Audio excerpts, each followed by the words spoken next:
Greetings, everyone. Greetings. Welcome, welcome, welcome to another episode of Brown Girls Are Beautiful. I am your hostess and your melanated queen, CEO and founder of Brown Girls Are Beautiful. Okay, Brown Girls Are Beautiful. And today we're going to be touching on a little bit of what they like to classify as quote unquote Black history. Okay, since this is supposedly defined as Black History Month, I don't even like that terminology. Like I was telling the students, we make history every day.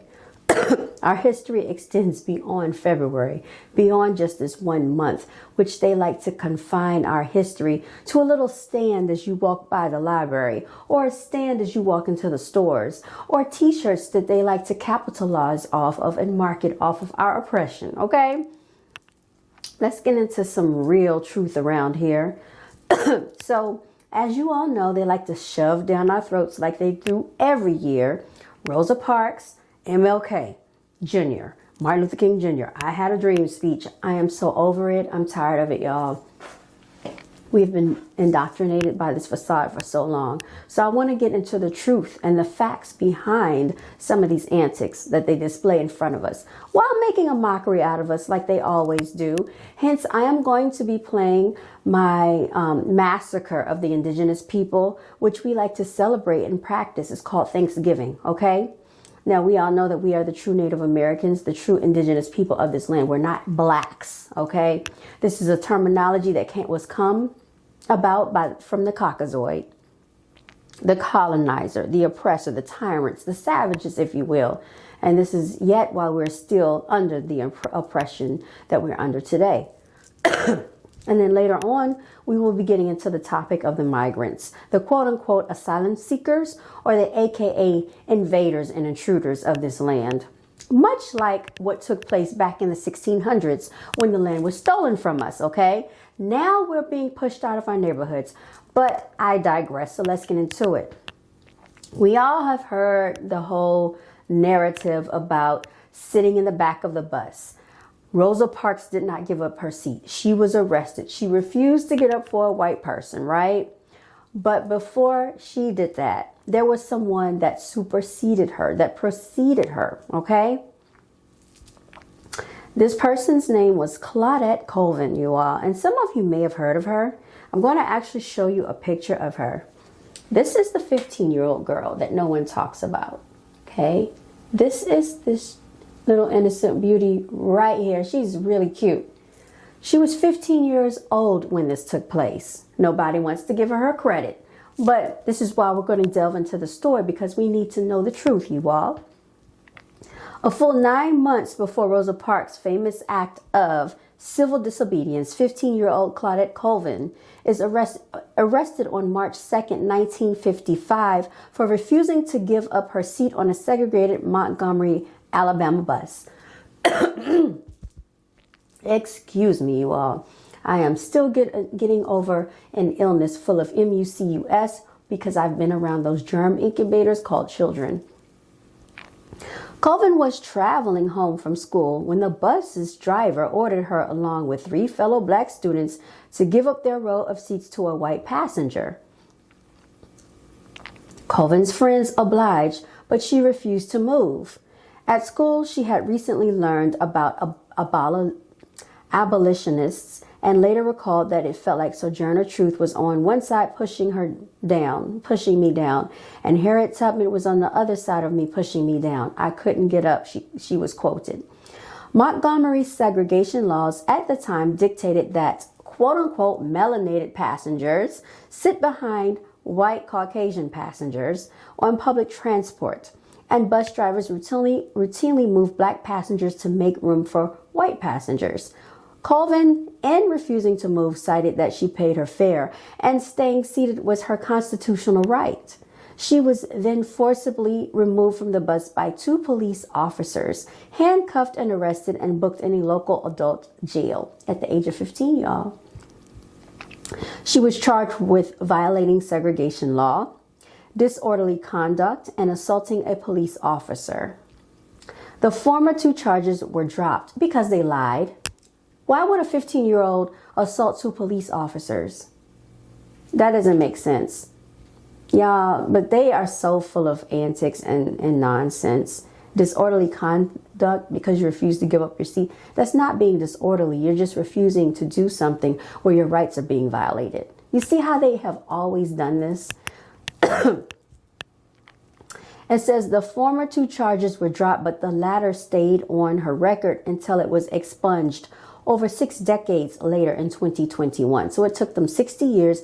And she was born in 1939, you all, the same year as my grandmother. So these people that were around during that time, some of them still live and are in existence this day in time. So we really need to interview our ancestors about the truth and the validity of some of these stories that are being portrayed in the media.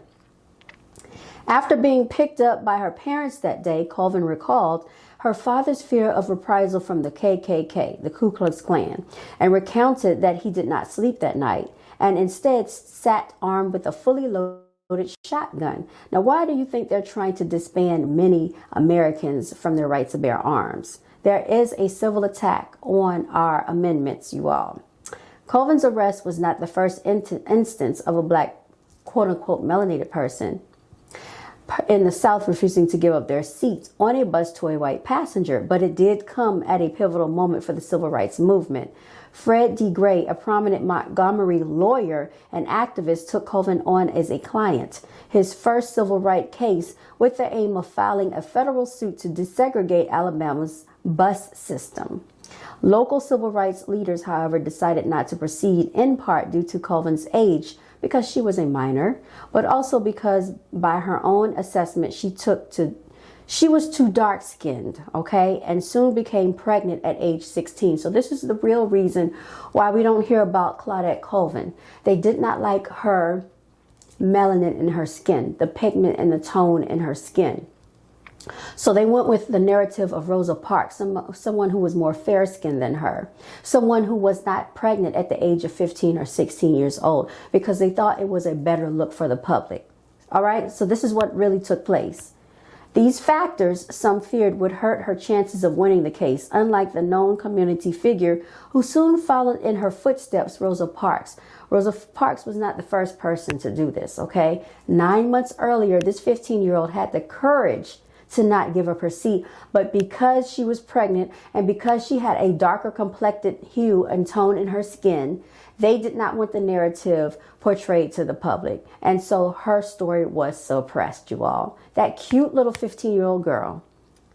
On December 1st, 1955, Parks was a 42-year-old seamstress and an NAACP secretary. Be careful with the NAACP. It's not all what you think it's cracked up to be. Also refused to vacate her seat on a Montgomery bus for a white passenger and was arrested. Days later, segregated buses became a central site of struggle. The Montgomery bus boycott, during which black residents refused to use the city bus system, began on December 5th, 1955.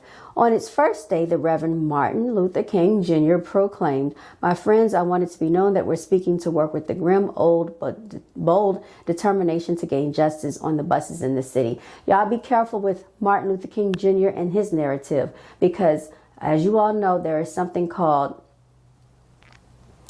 Operation Chaos, Operation Mockingbird, the CIA, and the fact that they will infiltrate your rights as an activist, okay? It is, what do they call it?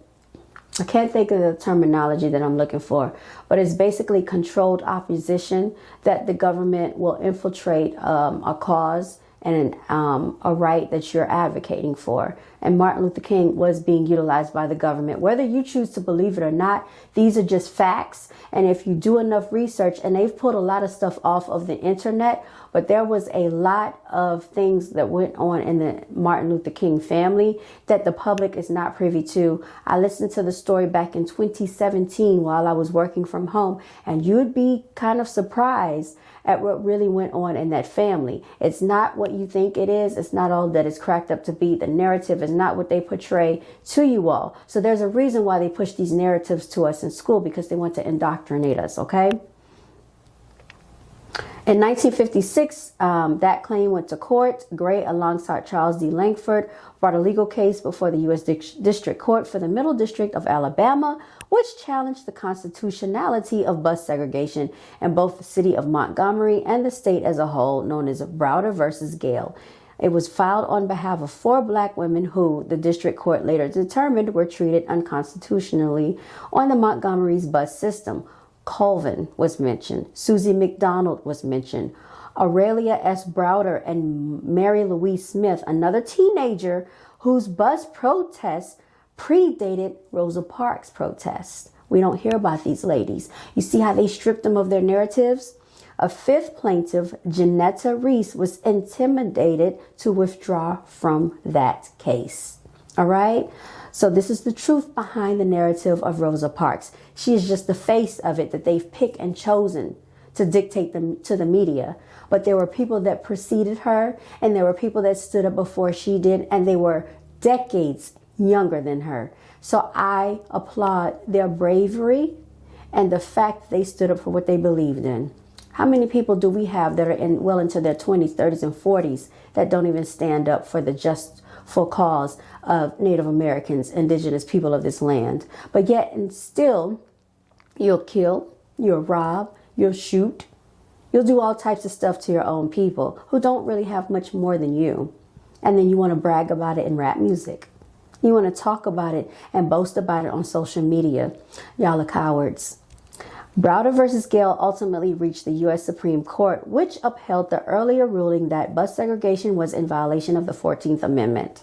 Attempts at appeal were rejected, and the Montgomery bus boycott, considered the first large-scale U.S. demonstration against segregation, came to a close on December 20th, 1956, 381 days after it began, and 1 year, 9 months, and 18 days after Colvin's arrest. Shout out to Claudette Colvin. And just a reminder, this is the face of that young lady with all her bravery as a 15-year-old many, many years ago, about 60 years ago, 50 some years ago, that refused to give up her seat on the bus. Claudette Colvin, I'm showing her face because they have force-fed us the Rosa Parks story. They have force-fed us the face of Rosa Parks. Shout out to Claudette Colvin and the rest of these women. You all, this has been an episode of Brown Girls Are Beautiful. Thanks so much for listening. Thanks so much for watching. And as always, continue to walk in your divinity. Signing out. Until next time, you all stay blessed. Oh, and please like, share, and subscribe. Thank you so much. And shout out to all my new subscribers. All right, y'all. Signing out.